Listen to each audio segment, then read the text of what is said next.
I'm feeling like a brand new me. Welcome to the CREEK midweek student podcast, where we help you become more like Jesus. I'm your host, Pastor Tommy, and today I'm joined as always by my co-host, contributor extraordinaire, and all-around Jesus guy, Josh. And we are excited this week to be talking about what it means to choose Jesus as our rabbi. So let's dive right in. Well, hello, Tommy. Josh, good to see you, my friend. Good to see you. Hey, or should I say shalom, based on your message tonight. Absolutely. Peace be with you. Shabbat shalom. Brilliant work with introducing a very tough subject to a group of students. We talked tonight about the rabbi, right? And really approaching this idea, starting the new series, Dust. Do me a favor, lay it out in your mind. Where is this series going? And then take it from there and say, and so tonight, what I wanted to happen was this, introducing the idea of the rabbi. Absolutely. So I'm really excited about this particular series. It's based on, for those that were here, just a reminder, but those that weren't, it's based on this phrase that was used often in Jesus's time: may you be covered in the dust of your rabbi. A rabbi just meaning teacher, but more than just a teacher. Like to apprentice or disciple under a rabbi meant that you were trying to learn literally everything that you could from them so that their way of life became your way of life. And so with this phrase, may you be covered in the dust of your rabbi, they would literally have to walk everywhere from town to town. And so they spent lots of time out on the road. And so if you were following your rabbi close enough, literally the dust that they would kick up from their feet would get all over the disciples. And so that phrase, that kind of blessing almost of may you be covered in the dust of your rabbi is, hey, don't walk half-heartedly. Follow so closely that you are just completely caked in their dust as you're walking along. And so I think that premise, as well as just unpacking what was discipleship, what did it actually look like in that day and age? Because I think if we ask 10 different students to define the word disciple, we're going to get 10 different answers of what does that mean, if they even know what it is at all. And so what did biblical discipleship, apprenticeship actually look like? And how can we today actually apprentice under Jesus in the same kind of way? And I think that's an important thing that you laid out. Discipleship is definitely a word that we're going to get used to hearing quite a bit. I think that that's something that's happening in our culture today. Yeah. And praying for it for our students. But we're used to, in more the modern culture, to understand apprenticeship, right? And it's very, in construction, apprenticeship is something that is very well known. You have the master, and then you have the apprentice. So with this series of Dust, you've already mentioned one of proximity. Another one would be observation. But as you were reading and preparing for this message, what were some other things, elements, so proximity, observation, probably emulation, things that, doing as the rabbi did, the apprentice would do that. But break down when you were studying and what you didn't get to say tonight with the microphone, so that we can more understand discipleship, apprenticeship, and being close to our master. Absolutely. We are going to get very into the nitty gritty throughout the course of this series of what does actual apprenticeship look like? How do we spend enough time with Jesus to get dusty? How do we follow close enough to get dusty? What are the practices, the rhythms, the habits, all of these things that we will unpack in weeks to come? I think really for this first week, it was more of a recognition of we all have rabbis of some way or another. Paris talked about this in junior high, actually, that Jesus was like the OG influencer, right? Yeah. That the way that we think of influencers today is they're like, hey, I want to literally, they're not even hiding it. I want to influence you. I want to shape the way that you think. Oftentimes it's, I want to kind of win you towards this particular either way of life, or we're all about the trick shots or whatever it might be, right? Like we're following after those people and it is shaping us in some capacity. And so the invitation that Jesus is making is, hey, I want to be your rabbi. I actually want to be the one that you're following so closely that you smash the bell and like and subscribe on Jesus enough that it starts to truly shape not just the way that we like show up at church, but the way that we show up in every sector of our life, every opportunity that we have is being shaped by how we live because of that. And so again, I think we'll get into a lot of the details of how does that actually play out in the weeks to come. I think tonight, trying to get, especially hoping that and praying that we had a lot of new students there tonight, which we did. And this being Belong Weekend, we want students to feel like they can find a place to belong. And so our hope and prayer is that we had students here that don't know Jesus yet. And so very gospel centric in the message, but also just making sure it's a good reminder for any and all of us that even as followers of Jesus, there are times where we still feel like we are lost. We still feel rejected, like we're not being accepted by the culture around us, or maybe the exact people we want to be accepted by. We've all felt what it's like to feel like, it's just pointless. Why am I keep putting in the effort and I'm just not seeing the results that I want to see. And so what's the point? I got to sit in with the 11th grade guys in their group tonight. And that was some of the conversation that we had in there of, it's like, I'm trying to follow after Jesus. I want him to be my rabbi, but I just don't know that I'm seeing the results that I want to see yet. And so really trying to lay this foundation at the very beginning of, hey, regardless of what you feel in those areas, we've all felt them. But when you feel rejected, well, Jesus offers acceptance. Yeah. And when you feel lost, Jesus offers direction. And when you feel like everything is pointless, well, Jesus is trying to offer us purpose. And so it's a matter of, are we open and ready and willing to accept what Jesus is offering as a rabbi? If those things sound good, well, then Jesus is your rabbi. Yeah. That's the invitation, is like, hey, if you want to accept what I'm offering, and this is just, 3 simple ways to talk about the many things that Jesus is offering. Well, then if you want to accept those things, then what you are stepping into is that Jesus is your rabbi, and then you're going to follow him. So you said something super interesting there that I want to double click on. Okay. As everyone knows, tough week, right? A heavy week. And if you're listening to this down the road, you can Google what happened this last week and understand there was a sequence of events that really made it a tough week for a lot of people. One of them was we had somebody who we lost somebody, and that individual was very influential and an extremely faith-based individual. One of the conversations that we had was making sure, because it was clear, and it was, just to be plain, it was Charlie Kirk. But he loved Jesus, and he always put Jesus in the front. So it was very clear that Jesus was his rabbi. One of the temptations that we have seen is that people were starting to make the human the rabbi, right? And then something that you just said there was all of these, the OG influencer, right? So not only influencers, but social media and culture and different points of our culture. So what I'd like you to do is dive in deeper when we have somebody who has made Jesus their rabbi, and we get tempted to follow them as influencers, or we get tempted to follow these channels as influencers, or all these things. How do we find somebody that is a good example of Jesus as the rabbi and be close to Jesus? Help us understand what path that we need to take to find that for ourselves. I think the temptation sometimes is to follow these influencers or even really great people. I have read almost every book that C.S. Lewis has written. I think it would be fair to say that I'm kind of a apprentice of C.S. Lewis and his way of thinking. I think it would be fair to say the same thing about another theologian, N.T. Wright. I've read so much N.T. Wright. These guys have shaped the way that I have thought. And I think that there is something biblical in that, in the sense that even Paul says, imitate me as I imitate Christ. Right. And so there is an element of like, I want to model my life, my thinking, my worldview around that person, in so much as what I'm seeing in them is Christ being revealed. Richard Foster, it was at least in his book, I can't remember if he was the one that said it or not, but he's talking about a conversation that he had with a guy where he was just like, I want to be like you. And he's like, hold on, I want you to pause and recognize if there's anything in me that you want to emulate, that meaning you want to have that be true of your life as well.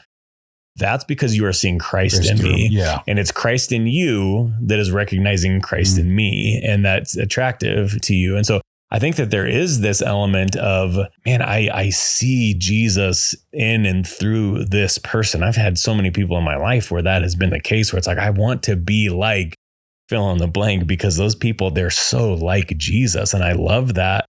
The danger comes when, just what you said, when we start to not just say, I want to replicate and emulate Christ in the way that I see it lived in their life. And actually, I'm just worshiping that person now. I'm not saying I want to be like them because I see the way that they are like Christ, the way that Paul tells us to do. But it's just like, no, that's the person that I'm worshiping. And your quote tonight was, do you know about Jesus or do you know Jesus?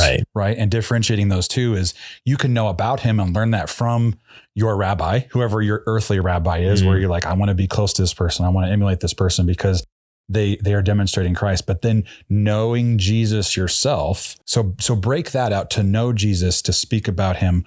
What are some simple things that we can do for our students to be, whether it's a small group leader or you as our pastor, or whoever it might be? What parts do we need to emulate from the individuals that we're following that look like Jesus? And what do we need to do to know Jesus? I think really it comes down to the difference between how often do we spend time talking about God and how often do we spend time crying out to God.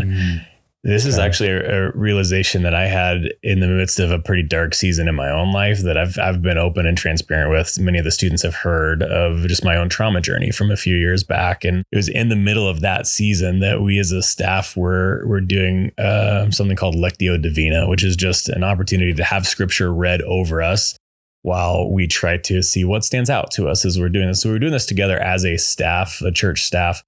And for the first time ever, I realized that there's a turning point in Psalm 23. Psalm 23, if you don't know immediately off the top of your head, it's super recognizable. Most students will know this. So it says, "The Lord is my shepherd, I shall not want." And I would encourage you to go read it and see from there. It's somewhere around verse 3 or 4, where it goes from talking about God, "The Lord is my shepherd, I shall not want. He makes me lie down in green pastures. He leads me beside still waters." All of these things about God. And then it says, "Even though I walk through the valley of the shadow of death, I will fear no evil, for you are with me." And so there's a shift that happens from talking about God to crying out to God. And it's in the midst of that painful season or in that verse, at least, that he makes that adjustment. Exactly. Verse, It's like, it's not enough to talk about God now. I need to be crying out to God. And so I think that is the key, is we can learn a lot of things about God, and they're all really great. We should know a lot about God. We should know what we believe and why we believe it.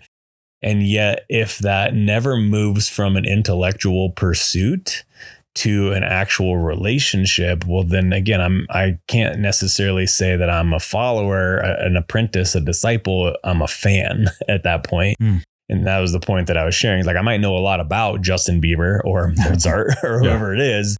That doesn't mean that I know them. I don't necessarily have a relationship there. And so I think as we see those things emulated in others, we see others reflecting Christ to us, what ultimately that ought to do, if we are allowing the Holy Spirit to use it in the right way, is not just inspire us to be like, "Man, you're awesome. I'm fanboying over you because you're awesome. And I see those things." To know that ought to spark something in me to want to pursue that kind of relationship with Jesus myself. And a recognition that it's not just like a cherry picking of values or actions, but those things grow out of a deep connection to Jesus, going from talking about him to crying out to him, to spending time with him. And again, this is what a lot of what we will get into throughout the course of this series is, how do we actually do that? Yeah. And so it's being near, and that's the great thing about church, whether you go to Plum Creek or any church, anybody that's listening, at all, going to church, being a part of the fellowship, being a part of a group of believers. So being in proximity of those who are seeking, working out their faith with fear and trembling and seeking Jesus, and then emulating them when you see things in them that represent or reflect Jesus. And then you said talking about him. So when we go to school, when we're in our home, when we're working with our siblings, when we're at, working at our job, whatever it might be, talking about him but being able to be ready in that moment to talk about him, because prior to that, we have cried out to him. Yeah. Okay. It's funny. One time, and I'm trying to remember the guy's name. He was like an old school Christian celebrity. You would know him. He was part of a band, but I can't. It'll come to me at some point here.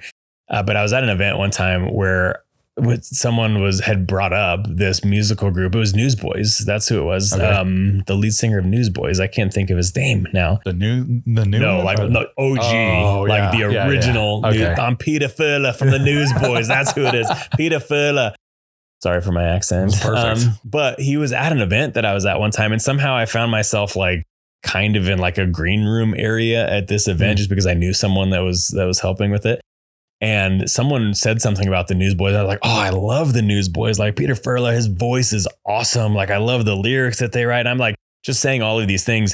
And then the dude's like, starts like giving me the eyes, and I look over and he's standing right there, and he had been listening to the conversation the whole time. And so I had said a lot of things about Peter Furler, and I clammed up so badly when I realized he's standing right there. And I was just like, you're awesome.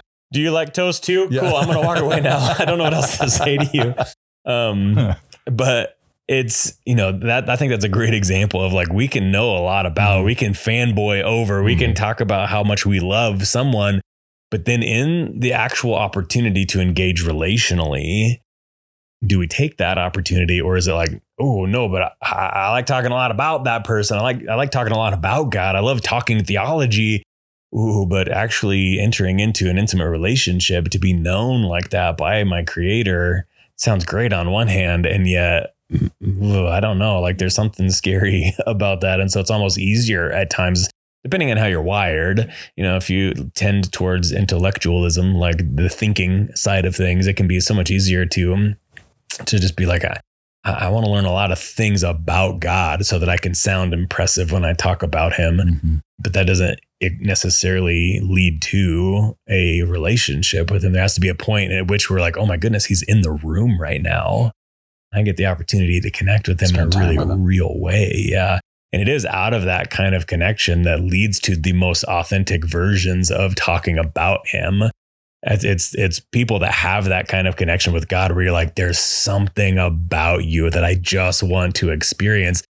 Well, it's because they've moved from being a fan of Jesus to actually being a disciple, an apprentice of Jesus. And it starts to bring these things alive within them that it's like, I just want more of that.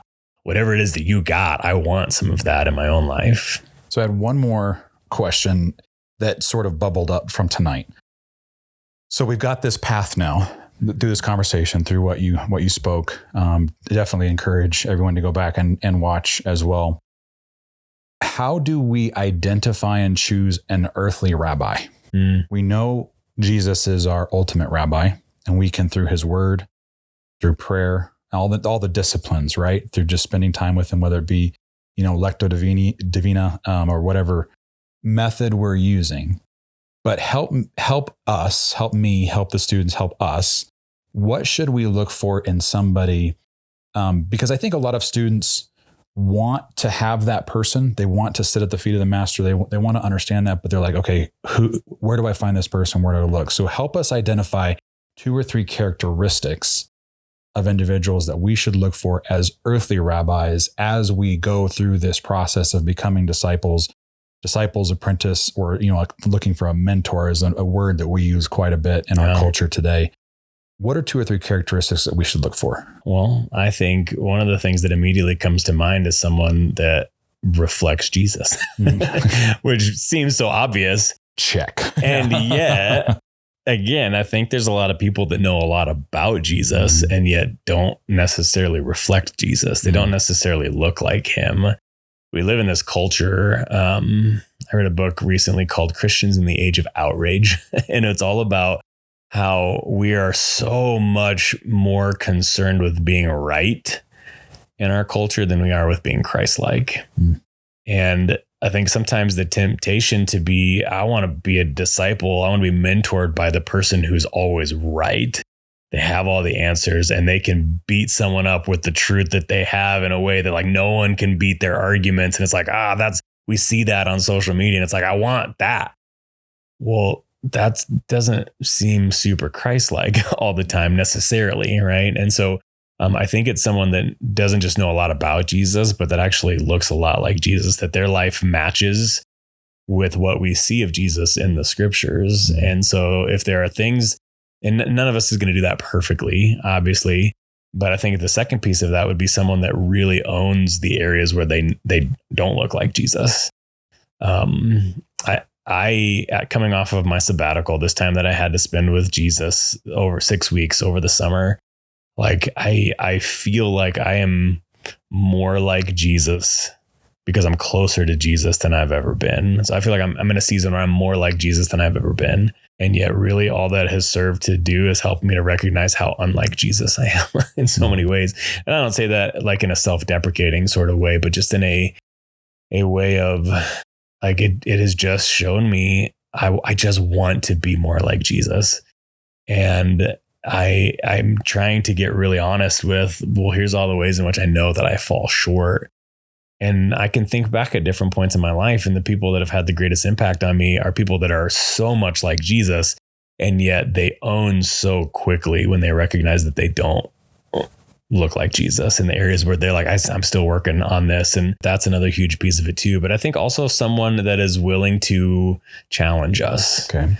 It's good. I think we all need both support and challenge. That's a given for anyone that's going to be in our lives, that we need both support and challenge from them. It can, in our culture, be really, really hard to either find someone that's willing to challenge us in a healthy, Christ-like, loving way, or because we live in this cancel culture, it can also be really easy to be like, ooh, that person said something that I don't super want to hear right now. And so I'm going to move on to the next person. And if you can find someone that's like, oh, I feel challenged by them. Growth. Yes. Yeah. They're pushing me to become more like Jesus. They're helping to point out ways in which I'm not like Jesus, but they're doing it in such a loving way. Like one of the executive pastors that I work for at our church in Florida, I would go into his office and we would have the most straightforward, hardest conversations where he would just like call me out onto the mat and tell me all the things that I needed to work on. And yet he did it in such a way that I would walk away from those conversations and be like, you're right. Yeah, you're right. I can do better and I want to do better. Yeah. And so I think if you can find someone that can do that for you, and I've got people in my life that do that for me really well right now,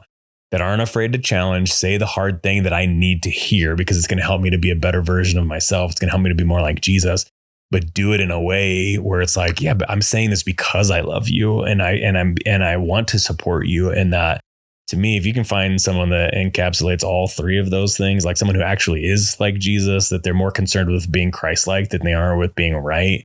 Someone who is humble enough to admit where they're not like Jesus, and then someone who's willing to both support and challenge you in some pretty great ways.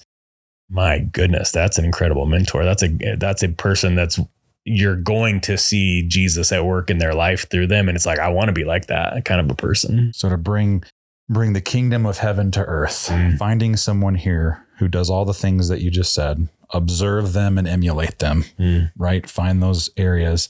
And then take the responsibility to not only know about Jesus, but get to know him. And if we do those things, we are on the path. We've begun the journey of being discipled, being apprenticed, and getting the dust of our rabbi on us. Absolutely. Good. You are being discipled by someone.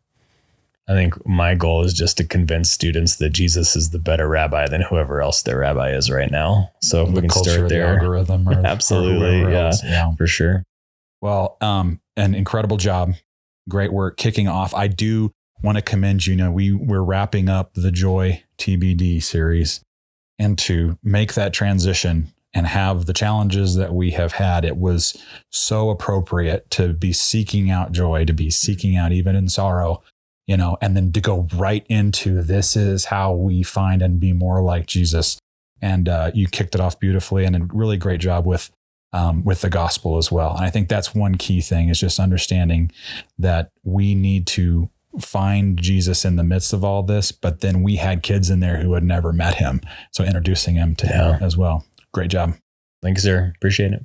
Well, that's all for us here at the Creek midweek. Students, we hope to see you back here again soon, but before we go, a blessing. Students, may you choose Jesus as your true rabbi. May his way of thinking become your way of thinking, and his way of life become your way of life. And students, may you be covered in the dust of your rabbi as you follow Jesus so closely that you can't help but become more like him, so that he would shine through you until it is in Castle Rock as it is in heaven. Amen. We'll see you again soon. Yeah, I'm feeling